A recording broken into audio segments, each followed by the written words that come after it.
Puss in Boots: The Last Wish was a feature-length film released in December of 2022 by Dreamworks Animation. It's Puss's second solo film, telling the story of his destructive lifestyle finally catching up to him, leaving Puss on his 9th life after burning through the first 8 at an exorbitant rate. So, he sets out on a journey to find the last wish to restore his lives. It is a 3D animation, animated with the newly popularized 2D style. The style specifically exaggerates smears, motion blurs, bright colors, and loose shapes and arcs. Such style has been popularized by the nuances of animations like Spider-Verse, Klaus, and Arcane. The style is aesthetically liked due to its ability to be pushed to the extreme and not feel out of place. The scene I chose to analyze is the second half of the opening musical scene, where Puss fights the sleeping giant of Del Mar, whom he awoke with fireworks that he set off in the governor's home. The sun rises as Puss fights against the giant, said giant using the bell from a bell tower as a weapon that Puss turns against him to immobilize the giant in the end. However, after defeating the giant, the bell crushes Puss, killing him and sending him into his last life. The establishing shot of the giant awakening uses hesitation and staging to elevate the scene. As the camera moves down over the mountain while looking at the fireworks, the movement pauses, heightening anticipation and allowing flashes of the fireworks light to illuminate the giant's form intermittently. Because of this, when the sudden appearance of the glowing eye happens, colder and brighter than the fireworks behind it, it immediately feels like a threat to the audience. The giant's design as a cosmic mountain man gifts itself to a malleable form alike clay. As his brow moves, you are able to feel how grounded and girthy he is as a character, despite his fluidity. He has weight to him, just like claymation. Additionally, the contrast of warm light and his mouth and eyes is specifically invoking imagery of fire, destruction, and violence, framing him as a threat. Meanwhile, in the governor's home, Puss, with his avid avoidance skills, dodges the dog pile of soldiers, claiming dog piles don't work on cats, with the spotlight tracking him as a focal point. The spotlight emphasizes the punchline as it doesn't move until Puss starts delivering his line. It is also used to emphasize the hierarchy of danger in the scene. The spotlight moves from the giant who opened the roof, which orders the hierarchy of soldier, to Puss, then to giant as the big strong threat. The lighting is employed to define the structure and concrete the giant as a big bad immediately. The ominous glow of the pink sunrise as a rim lighting even heightens the looming size of the giant. However, despite all the staging to make the giant seem as threatening, Puss acts nonchalant at best. The distressing impact of the giant, shown through the flurry of background subjects and shaky camera movements, is a stark contrast to Puss, as Puss stands at the table, drinking his milk, just looking at the giant. He is avidly putting leisure and the party atmosphere above his own safety, living as the legacy. Favorite fearless hero. Puss then follows through with the legacy, running after the giant, kidnapping people of Del Mar. Puss distinctly reprimands a boy when he feels naive joy. I'm flying! No, you are not flying. I will save you. Implying that the boy should be scared, but that Puss is the favorite fearless hero. The legacy, inherently depromoting adventuring, excluding himself. Here shows the camera's choice to move in line with Puss's eyesight, him continuously just looking off camera. It draws the audience in and makes them feel a part of the action.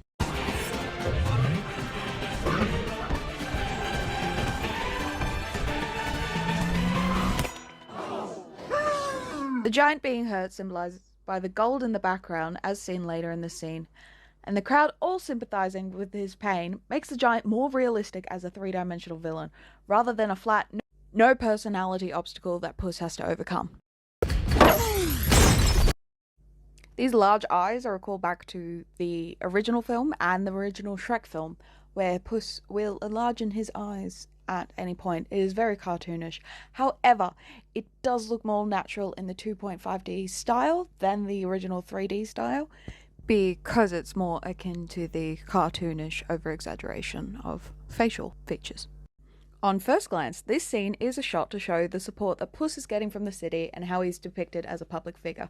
However, on closer inspection, the figure of death is watching from the alleyway, stalking Puss, waiting to take the life from him, eyes trained on Puss as he acts careless and full of himself. Death is watching. This bell is crucial to the scene. Not only is it the object that Puss ties the giant up in eventually to defeat him, but it is also the object that takes Puss's 8th life. and is heavily symbolic with its diegetic chimes. The bell chimes 8 times in the scene, with the final chime sounding as the bell crushes Puss, symbolizing the 7 lives he's already lived, with the 8th one just taken. 8 bells is also a method of obituary, particular for sailors and pirates, intending to mean the end of the shift. The use of the heavy bell as a weapon indicates how avidly death is targeting Puss, using direct force to take his lives, all the while the carelessness Puss displays, further perpetuating Death's plan and justification for hunting Puss. The cinematography of the fight scene mirrors that of a comic or a shonen anime style.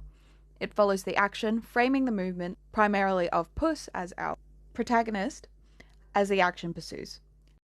The camera movement is fluid as if it's its own creature, heightening the extravagance of the movement. Freeze frames like these also demonstrate the 2.5D stylized aspect in the 3D film.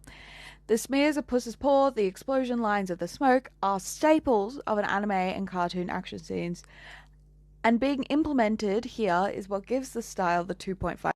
The Dutch angle of this screen cap allows a wide shot of the town of Del Mar. The stucco bricked houses with the terracotta shingled roofs are replications of European coastal countries and cities like Greece, Italy, and more relevant, Spain. The saturation plays into the fantastical style, one prominent in the movie. The shift of the camera angle from static to then spinning with Puss allows us to see the most childish grin on his face, as he has no concern for his health, advocates further for death's reason of punishment. While the whole movie is influenced, this shot in particular, where Puss flips and the camera follows his arc rather than being static, invokes heavy imagery of Spider-Man Into the Spider-Verse. Puss in Boots: The Last Wish began significant storyboard production and development the same year the Spider-Verse was released in 2018, and in general, aids the argument that 2.5D animation is being on the rise in the last 6 years. It is both visually appealing with its bright colours and fanciful graphics. For example, the giant shoulder that you can see is speckled like a normal rock, just far more artsy than realistic, and allows the artist working on the piece to push the assets in the film to extreme without the action suffering. Lovingly referred to as a thumbnail face, the intense pose, dramatic action lines, clear silhouette shapes, eyes pointed just above the camera, explosions, and sun flare in the background, with dust framing the foreground, frames Puss as our protagonist and the one the audience is meant to root for. We then get a point of view shift to the giant as Puss lifts the eye patch, then moves to reveal the bell. Puss doesn't look at the bell, instinctually feeling safe with his trickery, but also seemingly acting out of luck rather than smarts. As the bell impacts the giant and rings out for a 6th time, the shot turns gold, recalling back to the thumb moment, and has white rings as it rings out. As the bell rings fades, so does the gold, and so does the giant's conscious. The camera, staged out far and below the horizon line, brings forth a halo-like effect coming from the sun rising on the other side of the mountain in the east. The giant falls and imitates quiet before throwing us back into the action. Puss again doesn't watch behind him as an object that would definitely kill him comes towards him at an alarming speed. But I digress. As a small background detail, there are 2 women in the wide scene that are in medieval-styled wheelchairs. Both chairs are hard to see in full, as both users are wearing skirts, but one you can clearly make out the wheels and the casters.